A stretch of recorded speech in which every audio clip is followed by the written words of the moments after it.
Peace be with you. Hi, I'm Bishop Mark O'Connell. Today, I am very excited. I'm going to launch this series called Listening to Catholic Women. This is an exercise in synodality. That's the word Pope Francis gave to us about teaching us to listen to each other. And Pope Leo has continued that legacy. And I'm doing my best to be synodal. And I've chosen to listen to Catholic women. Over the next 3 months, we'll have many interviews. I've filmed 13 of them. And I have to tell you, they've inspired me more than I could have hoped for. These women have shared their faith. They've been vulnerable. They've been inspiring. And they've shared them not just with me, but with you. So I'm so happy you found this series, and I hope that you continue to join us. This first video that we're going to start it right now with Violet Hurst. Violet Hurst is the archivist here in the Archdiocese of Boston, where I am the Vicar General. And her faith will leap off the page, off the screen. It is so beautiful to hear her faith as a Catholic, as a mother, as a wife, as a woman working for the church. I think it's just going to inspire all of you. I hope that you join us for all 13 of the interviews that we've started with. And I hope that you subscribe if you want and share it with a friend, and be ready to listen to Catholic women. Take, Lord, receive all I have and possess. Welcome to Listening to Catholic Women, a special series sponsored by the Archdiocese of Boston. Each week, join Bishop Mark O'Connell as he engages in heartfelt conversations with inspiring Catholic women. Together, we'll hear about their faith journeys and how they live out God's call in their lives. Stay with us for an uplifting journey of reflection and inspiration. Give me only your love and your grace. That's enough for me.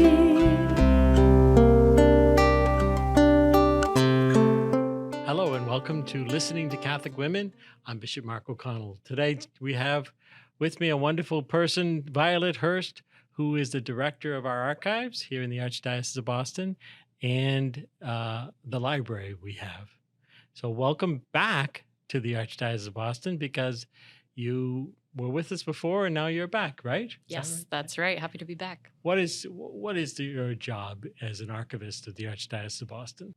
As archive director, I am kind of tasked with three main things. So collecting, preserving, and sharing the history of the Archdiocese of Boston.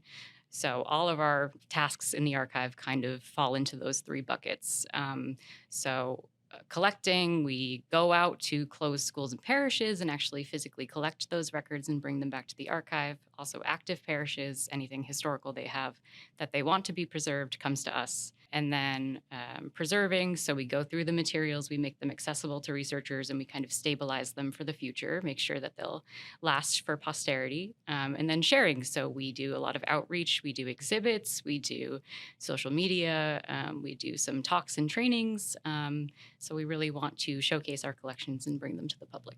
Great. We'll put a link to the Archdiocese of Boston in the notes, to the archives. You have a link, right? We do. Yeah, we have a link. Okay, so we'll be in the notes. People can check that out. You know what I really admire about your whole staff is that it seems you all come to Mass.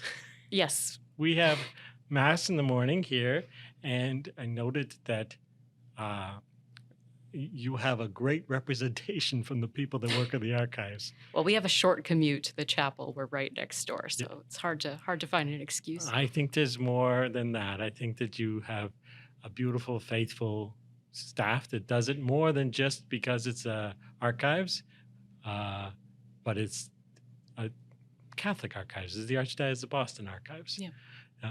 Your faith, has it always been important to you? Have you always been a faith-filled person, or did it grow? I think it grew. I think everyone's faith grows. I am a cradle Catholic. My mom raised us in the faith. My dad isn't Catholic, but every Sunday my mom would drag me and my brother to church, and every holy day, unless we were sick within an inch of our lives. And she taught all my CCD classes, and so really everything that came to me that I learned about the church and about the faith until I was in high school was from my mom. And then I think when I went off to college and I was on my own, like most people, it was kind of a sink or swim moment. I had to kind of claim it for myself. And so I would say it definitely grew in college, and then especially after I had some experiences of suffering in my life. And those experiences are really what ultimately drew me to Christ. Beautiful. Now I'm going to unpack a lot of that. Okay. So let's go with the sink or swim moment. Yeah. Is that a specific moment, or is that something that you're going to talk about in general? Did you have like a aha moment? Yeah. I mean, I think when I was in college, my understanding of the faith was pretty shallow. I went to Boston College, so Oh, me too. Look at us, alums, go Eagles. So opportunities to practice the faith were kind of all around me, and I think in a lot of ways I was practicing my faith harder during that time in my life than I ever had been. Like, I was going to daily mass, and I was saying the rosary, spending time in adoration, praying the liturgy of the hours. Like, I just was acting like faith was a grind, like Jesus's love was something that I could somehow earn if I just tried hard enough. So sort of like the effort piece was there, but my heart was really close to it. I kind of had a big God moment during one of the retreats I went on at BC. It was the Kairos retreat. I don't know if you Tell us if that about the was there. Kairos retreat. So 'Cause I don't. There's people that don't know what you're talking about. Yeah, so Kairos means God's time. It's a big retreat at Boston College. It's rooted in Ignatian spirituality, and it's a time to kind of step back from campus and get to know God more and sort of discern what's going on in our lives, what God's will is for us in that time. So I went on that retreat, and I was sort of feeling untouched by it all, like pretty cynical. And I remember on the last night we had adoration in the chapel, and the retreat was open to people of all faiths. So there was a Jesuit priest running it, and he had to sort of give a little what is adoration for everybody. And then he said, and if you don't know how to pray, I want you to sit here and I want you to look at the monstrance and just say, Jesus, I trust in you. Help me to trust you. Jesus, I love you. Help me to love you. And so then adoration started, and I, took out my breviary, and I was about to say evening prayer or whatever it was. And then I just kind of felt called to set it all aside, and to just repeat that prayer, that simple prayer that the Jesuit had directed. Say it again. So, Jesus, I trust in you. Help me to trust you. Jesus, I love you. Help me to love you. And so I kind of took that prayer and I made it my own for that duration of adoration. And by the end of it, I found myself adding, help me to feel your love for me. And I ask you to heal my heart and open my heart. And I think that changed everything for me, because I just needed that piece to be unlocked. My heart, I was acting out the faith, but I wasn't really feeling it internally, living it, Wow. So it strikes me as very interesting to me that someone who was at the point where going to adoration, reading the liturgy of the hours, was still not open. Yeah. But I love the story of how that retreat opened your heart. Yeah. I mean, I think what I learned was that I was like those other students. I knew all the prayers, but I didn't know how to pray, Yeah. So Beautiful. Okay, so your heart was opened at BC, and your life was still, you still had to pass the tests and yeah, graduate. sure. Yes. Uh-huh. And when's the next big moment of faith for you? I met my husband, Greg, shortly after college, actually. And I met him, and the first thing that I was drawn to about my husband was his faith. It was the first thing I loved about him. Greg has this really strong faith that was born out of a period in his life of doubt and seeking. And that's really come out on the other side, like steady and confident and undramatic. It's the kind of faith that you can lean on and rest in. So that was the first thing that drew me to him. And as we started dating, I really felt a strong call to the vocation of marriage, which was not something I'd thought much about before. I was pretty young when I got married. But when the call came, it came to me, with a person, with a face, and that person was Greg. So Nice. pretty early on after college, we were building our life together. So, Okay, now there's somebody listening to you that's thinking, oh, shoot, I want Greg or somebody like him. yeah. So how did you meet him? We met at a soccer tailgate, actually. God's out there everywhere. Yeah. We were at Gillette Stadium and sort of introduced through mutual friends. And the introduction was, hey, you're both Catholic. Talk. And we did. And, so then the first thing we chose to do together was to go to Mass. It was a Saturday night. He said, why don't you meet me for Mass tomorrow? We were both living in Boston at the time. Yeah. And we did. So, yeah. Well, So God is everywhere. God is everywhere. So you didn't go to some Catholic dating sites? I wasn't looking around at Mass. No. Yeah. No, yeah. Uh-huh. Mhm. But those things can work, though. Yeah, sure. Mhm. So faith was part of it from the opening introduction. Yes. Yep. Nice. That's right. That's right.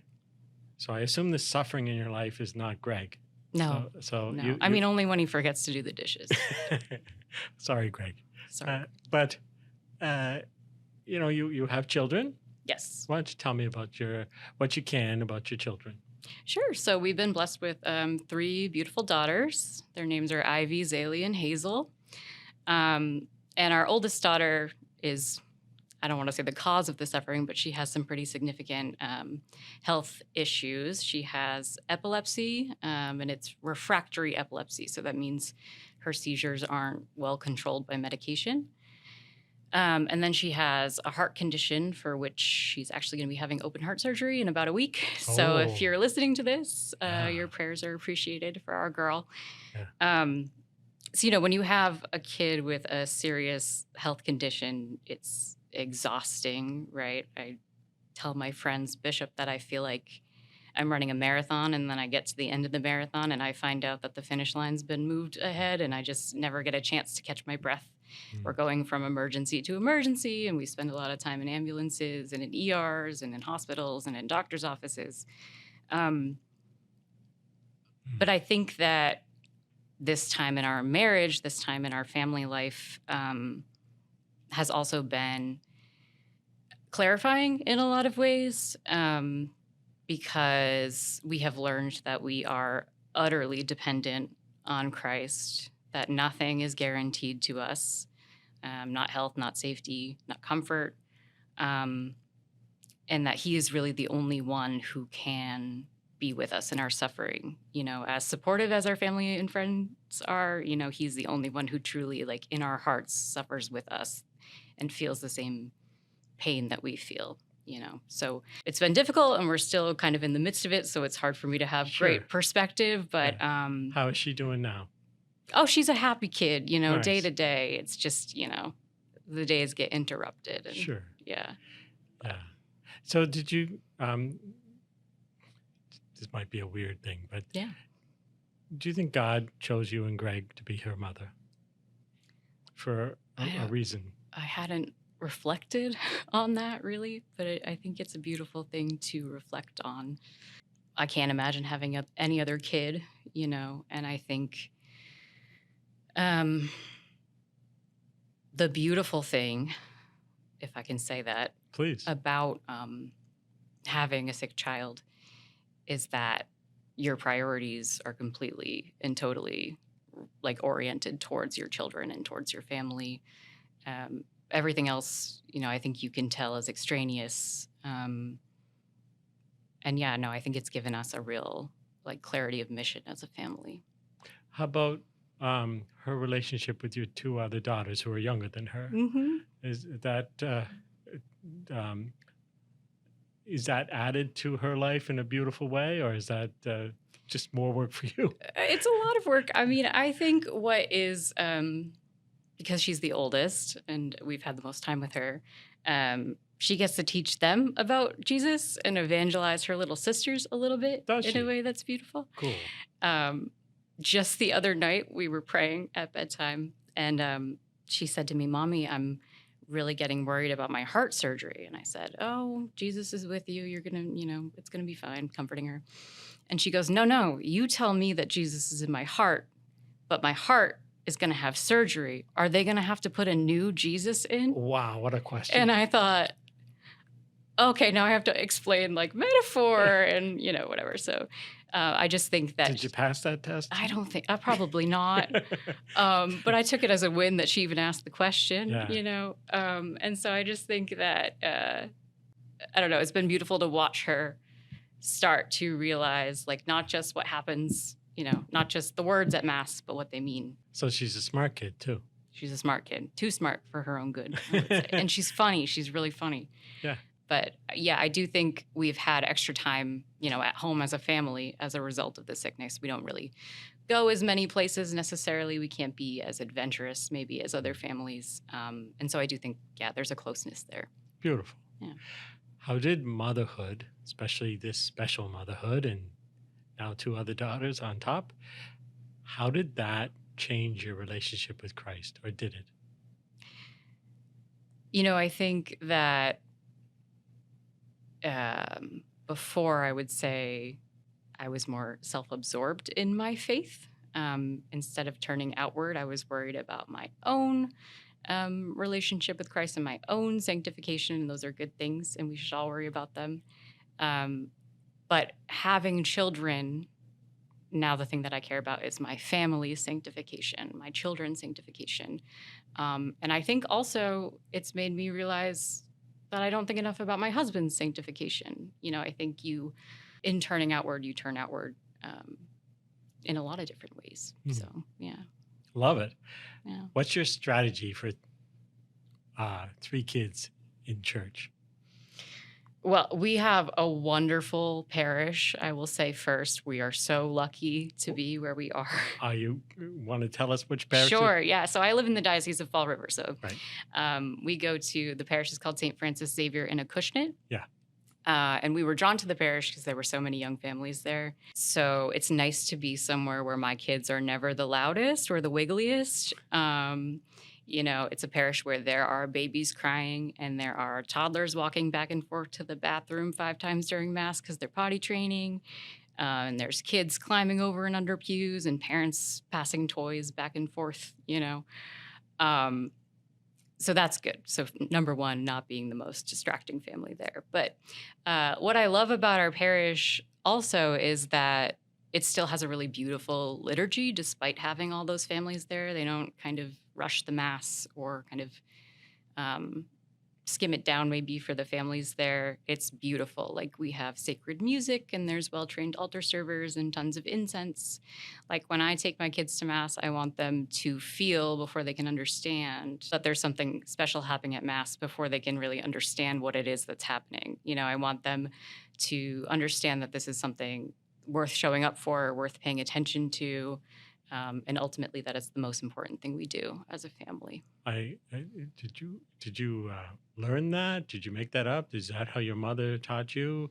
How did you? This is such makes profound sense. Yeah. To do it that way. Yeah, no, I think it's just something that I've experienced. Like when you bring little kids to Mass, they pay more attention when there's bells, when there's smells, when there's a lot going on the altar. Like they can feel when others are being reverent.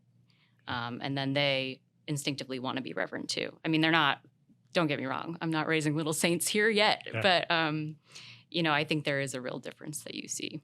I think you are raising little saints, but it must be teamwork too in the pew with your husband. Yeah. Oh, and we're back in the cry room a fair amount. So sometimes I'm like, I was here. I was sitting in the cry room the whole time and listening to kids play with, their toys, but I was here, Lord. And I think that, that's sanctifying in its own way too, So, and you find, obviously you find some peace in the midst of all that at church. Yeah. I mean, church is one of the, don't get me wrong, is one of the most stressful things that we do as a family. It is so hard to get through Mass sometimes.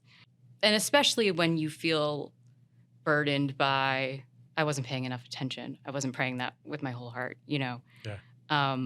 But I think I have to remember that like the mass isn't about me, right? It's something that I am here to witness, to share in, but it's not about me, you know. And that's helped me a lot. So let's touch on the moment that you recognize that this is a burden that's very heavy to bear. And was that did you have times in prayer where you poured out your heart to God, and how did you get through that? Yeah. You know, about a month ago is when my daughter started really expressing anxiety about having her surgery. And I think she also started understanding her seizures more. Like before, it was always kind of an interruption, but not one she quite understood. And about a month ago, she started kind of understanding her seizures a little bit more, and she started kind of expressing more worries about her upcoming surgery. And so one night, my husband's putting her to bed, and he says, "Do you want to go to the splash pad tomorrow?" And she says, "No, I don't want to go to the splash pad tomorrow, Daddy. Last time I was there, I had a seizure." And my heart just like broke then. It was just one of those moments where I was like, Lord, this is too much to bear. And she's 6 years old. And right? she's 6, Yeah. right? So it's so, and she's so cute, and it's so hard to hear her say that. So I went to bed and I was crying and woke up the next morning just with like anger, real anger. And I said like, Lord, I don't understand how you could do like my suffering. I can deal with it. But my child's suffering, like if I could take it away, like why are you doing this to my child? You know? Right. And I came to work and I went right into the chapel that morning. And I sat in prayer for a while, and I thought that I was just gonna sort of ask the Holy Spirit. I was gonna say to whisper my prayers to God, but really to yell my prayers to God that day. Fancy myself Job or something. But I sat down and I had this image. Bear with me. This is a little weird. I had this image. There was a day when my daughter was really little. She was maybe 1.5. And I fell down the stairs while I was holding her. And when you're a parent and you're in a situation like that and you're holding your child, like time slows down and you get these extra reflexes that you never had before. And you're able to like, you just do everything in your power to keep your child safe, right? And you like don't care at all what happens to you. So I got pretty banged up, but she made it out okay. And you're not a gymnast. And I'm not a gymnast, no. And my floors are very slippery. Okay, so you fell with your daughter. Okay. So I fell with my daughter, and I had that thought in the chapel, that memory that came to me, and I kind of heard right afterwards, that's the way I love Ivy. That's the way I love you, right? Like God's love is absolutely unconditional, excessive, and self-emptying, right? And not for a moment does my child suffer and Jesus not suffer right there along with her. Not for a moment is he not with her every moment of her suffering. And I have faith that her suffering will be made meaningful, that she will be transformed by it, that we have already been transformed by it. But yeah, no, I carry that memory with me, is like, Jesus loves us to the point of like recklessness, you know? There's a song, which I love. I think is it Matt Maher? I think it's Matt Maher. Okay. Oh, the overwhelming, never-ending, reckless love of God. And you just said that naturally. That's Ivy's favorite song, Hold Us Together by Matt Maher. Oh. Yeah. Oh yeah. I can't listen to it anymore. But yeah. I'll have to look into that one, yeah. Well, thank you for going there with telling us that story. Yeah, I hope it wasn't too dark. No, it's beautiful, and I'm gonna like emphasize my incredible point that God picked you and Greg for her, and you're gonna do the job. So beautiful. Do you able to share all this with your husband? is it? Can you pray together about that? About all these things? Yeah. Because a lot of young parents with kids, they can work together, but I don't know if they can all pray together. I mean, we definitely don't pray as much as we should. I don't think Right. any of us do. But I want to recommend a prayer that we love to pray together. It's called the Litany of Trust by the Sisters of Life. I don't know. Do you know this prayer? No. So it's a list of statements of things that we're asking Jesus to deliver us from, and then it's a list of trust statements. And I think, sometimes we're so exhausted by wrangling our 3 children, one of whom, has good days and bad, that sometimes it's hard for us to come up with a spontaneous prayer. And so having something that we can draw on that at the same time always seems to speak to our hearts has been really beautiful. So we'll link to that in the notes. Please do. I brought it with me. I can read a couple of. Oh, please I do. always have it with me. I won't go through the whole thing, but just a couple of things So I find the beginning to be so beautiful. So you start with, you say, from the belief that I have to earn your love, deliver me, Jesus. From the fear that I am unlovable, deliver me, Jesus. From the false security that I have what it takes, deliver me, Jesus. And you keep going. And then there's trust statements. So that not knowing what tomorrow brings is an invitation to lean on you. I love that one. That you are with me in my suffering. That my suffering, united to your own, will bear fruit in this life and in the next. It goes on and on. This has been so great for us as a couple. We are definitely going to link to that. Please do. Yes, okay. I love this prayer. All right, beautiful. And that's a prayer that you and your husband can easily pray together. Yeah, and it's one that he found and that just immediately became a part of our routine. So. Yeah. Does he work for the church too? He's a theology teacher. Oh, he's a theology teacher. Which is great to have at your household because I always have questions and he's always got answers. So yeah. So you have no idea what the future will bring. Yeah. But how do you think you want to grow in your faith? I think that I want to spend more time in silence intentionally. I do a lot of talking. This hour has been a good example, but I was invited to talk this time. And I would like to do more listening and not just to those around me, but intentional listening to the voice of God in my life. Talk about that. What's intentional listening? I want to sit in silence and try to discern God's will for me, and not just his will for me. I want to try and feel his presence with me,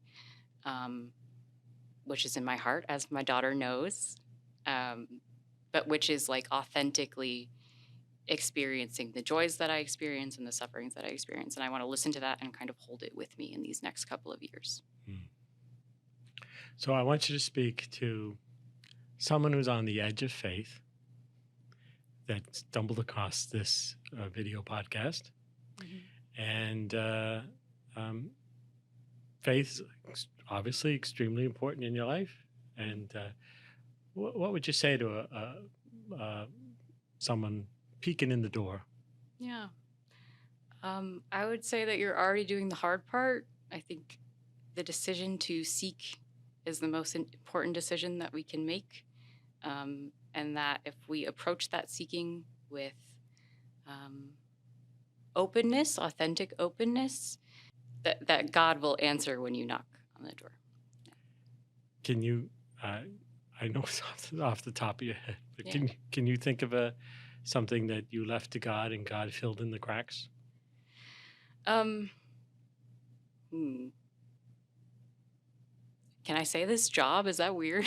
No. Okay. Tell me about why. How is this job filling in the cracks? Yeah, I mean, so I left the Archdiocese for a period, and I found a really wonderful job at a public library, and the people were amazing and truly public servants in every way.